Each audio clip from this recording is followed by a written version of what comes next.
Good morning everyone. मैं भंवरलाल गहन, assistant professor in chemistry, government girls college Kherwara.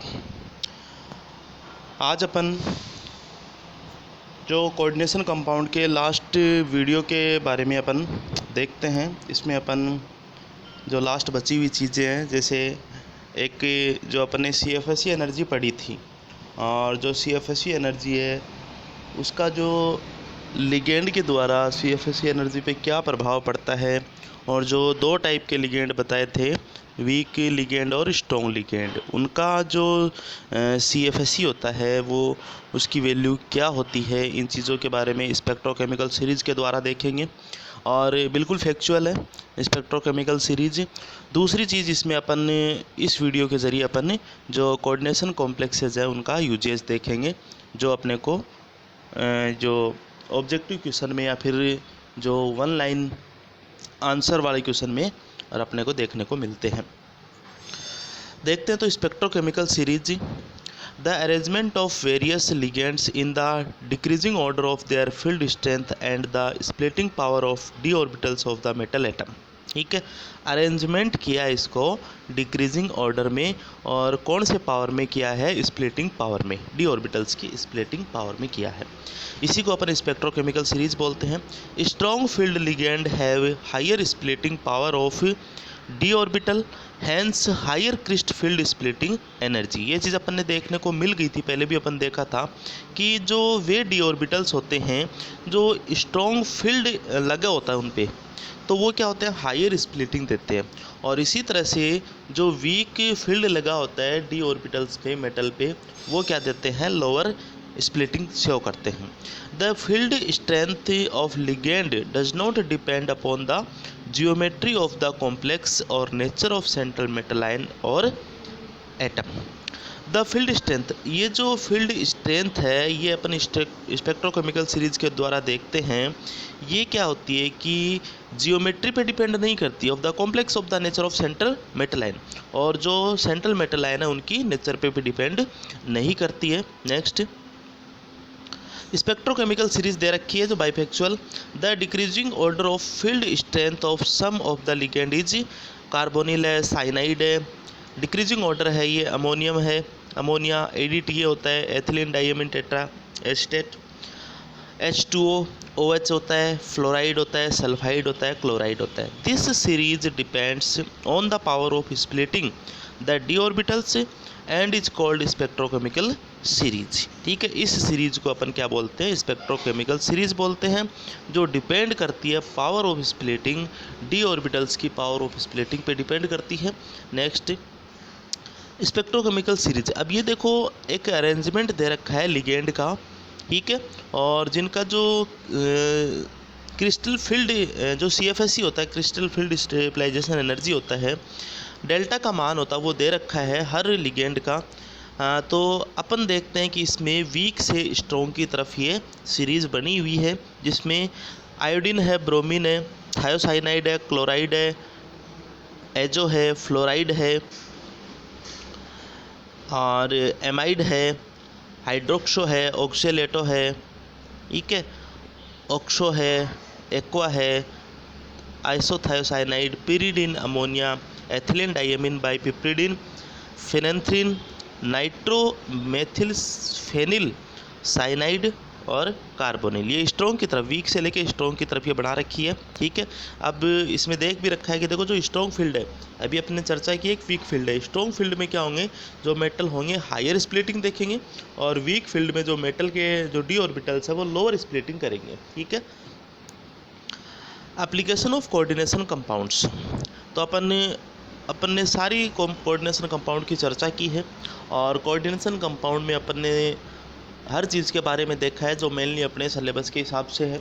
और मैं वापस आप रिवीजन करवाना चाहूँ तो इसमें सबसे पहले अपन इम्पोर्टेंस की बात करें तो वर्नर्स थ्योरी जो अपन देखेंगे। ठीक है, वर्नर्स थ्योरी की एप्लीकेशंस वगैरह के बारे में पूछा जाता है। दूसरी इसमें मेन इम्पोर्टेंट बात है कि जो इनका जो VBT है, और VBT के द्वारा कोऑर्डिनेशन कंपाउंड का हाइब्रिडाइजेशन, और इनकी जियोमेट्री के बारे में देखते हैं। और जियोमेट्री के बाद में एक इसमें इम्पोर्टेंट बात आती है कि इसकी मैग्नेटिक प्रॉपर्टी पूछी जाती है अपने को। या फिर इनका इससे आगे के क्रम में अपन देखते हैं CFT। तो CFT मेन ऑक्टाइडल कॉम्प्लेक्स, टेट्राइडल कॉम्प्लेक्स और एक स्क्वायर प्लेनर कॉम्प्लेक्स की भी होती है। ठीक है, स्क्वायर प्लेनर कॉम्प्लेक्स में मैं आपको बताना चाहूँ कि टेट्राहाइडल का डिस्टॉर्टेड फॉर्म है। और टेट्राहाइडल की डिस्टॉर्टेड फॉर्म कैसे होती है कि इसमें स्क्वायर प्लेनर में एक एक्सिस क्या होता है, एक एक्सिस का जो लेंथ होती है या फिर जो इफेक्ट होता है वो पूरी तरह से एक तरह से ख़त्म मान लो। ठीक है, इंटरेक्शन होता है एक्सिस का लिगेंड, मतलब एक एक्सिस पे जो लिगेंड है उसका इंटरेक्शन मेटल से बिल्कुल ख़त्म हो जाता है, बिल्कुल लो हो जाता है। तो उस जो ऑर्बिटल्स है वो ऑर्बिटल्स होगा जिसका मेटल के द्वारा इंटरेक्शन बिल्कुल ख़त्म हो जाएगा लिगेंड के द्वारा। जिस ऑर्बिटल्स का इंटरेक्शन बिल्कुल कम हो जाएगा वह क्या होगा, लोवेस्ट एनर्जी का होगा। और केवल यही अंतर है टेट्राहाइड्रल और स्क्वायर प्लेनर कॉम्प्लेक्स में। इनकी जियोमेट्री अपने को देखनी है, विशेष तौर पे जियोमेट्री के बाद में मैग्नेटिक प्रॉपर्टी देखनी है। CFT की बात करें तो CFT में जो d ऑर्बिटल की स्प्लिटिंग देखनी है अपने को तीनों प्रकार के कॉम्प्लेक्सेज में। और CFT से अपन फिर जो कॉम्प्लेक्स है उनकी स्टेबिलिटी के बारे में चेक करेंगे। हालांकि अपने यहाँ पे जो स्टेबिलिटी है CFC एनर्जी से अपन देखेंगे CFT में। और एक अपन ने बात की है EN रूल की, जो अपना स्टार्टिंग पॉइंट था EAN rule, effective atomic number वाला रूल है। उसमें क्या होता है कि जो कॉम्प्लेक्स है, फॉर्मूला था निकालने का, उस कॉम्प्लेक्स में EN नंबर अगर एक्रिय गैसों के बराबर प्राप्त होते हैं तो वो कॉम्प्लेक्स भी क्या होता है, मोर देन स्टेबलाइज्ड होता है, जिसका जो EN नंबर है वो अक्रिय गैसों के प्राप्त नहीं होता है, उससे स्टेबलाइट होता है जिसका अक्रिय गैसों के प्राप्त होता है। तो देन अपन इन सारी चीज़ों को मद्देनज़र रखते हुए आगे अपन कुछ छोटे पॉइंट अपने को निकालने इस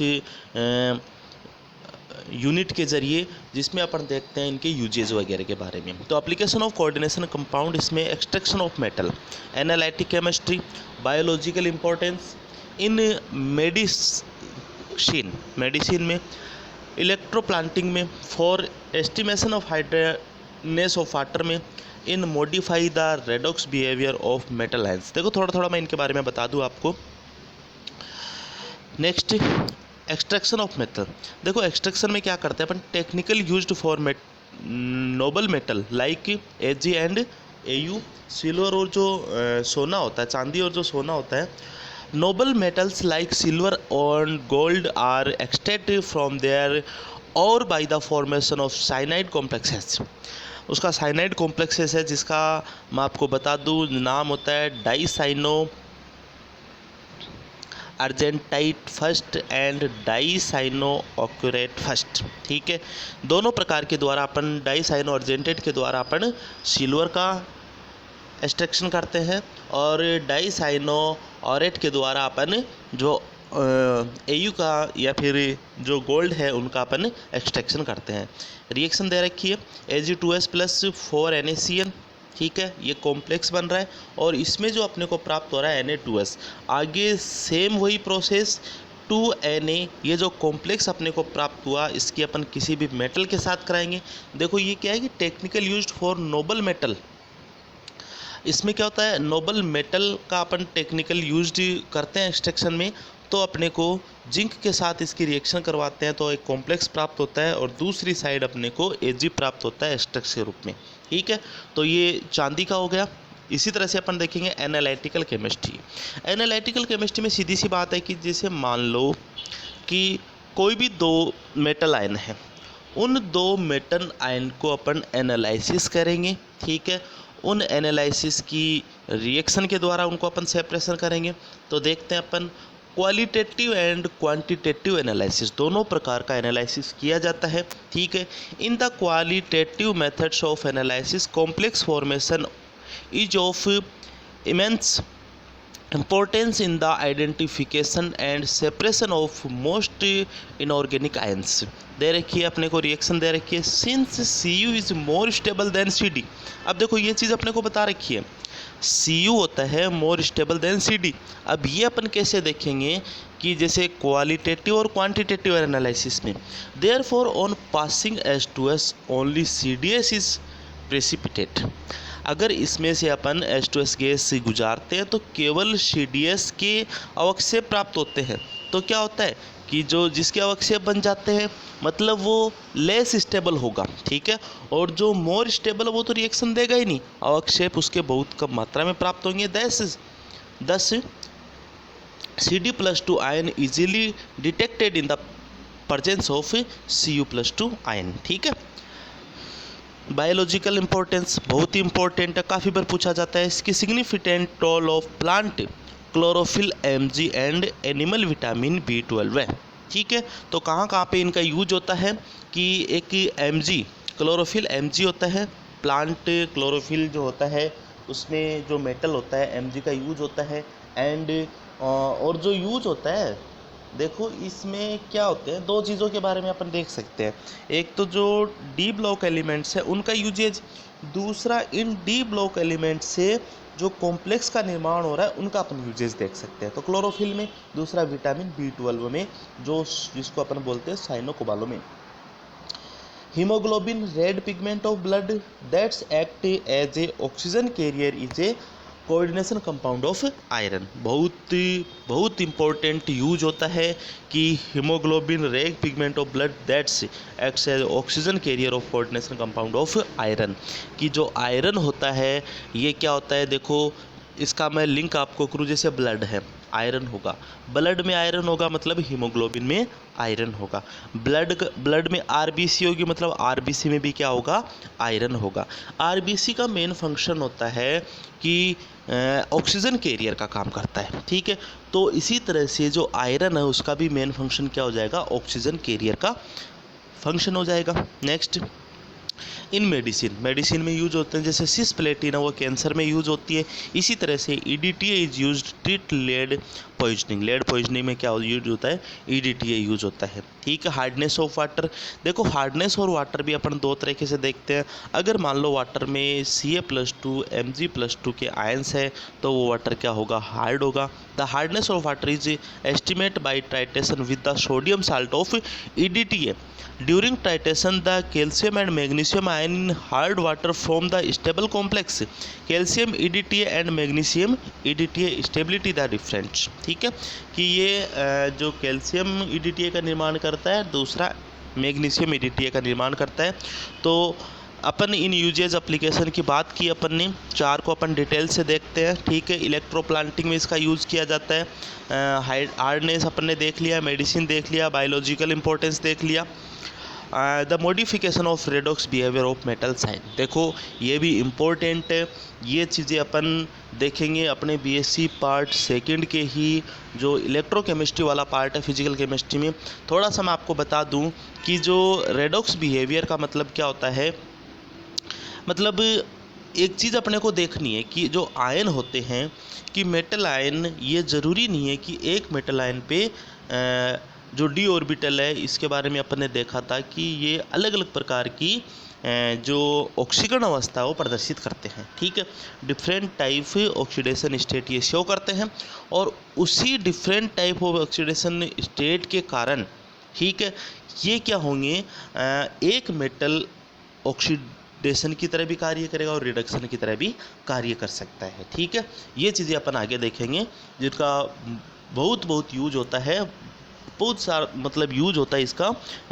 ये अपने इलेक्ट्रोकेमिस्ट्री में जो रिडॉक्स या फिर जो अपन इलेक्ट्रोड के बारे में देखते हैं, एनोड और कैथोड कैसे बनाए जाते हैं, तो एक मेटल आयन के ही दोनों बन सकते हैं, ठीक है।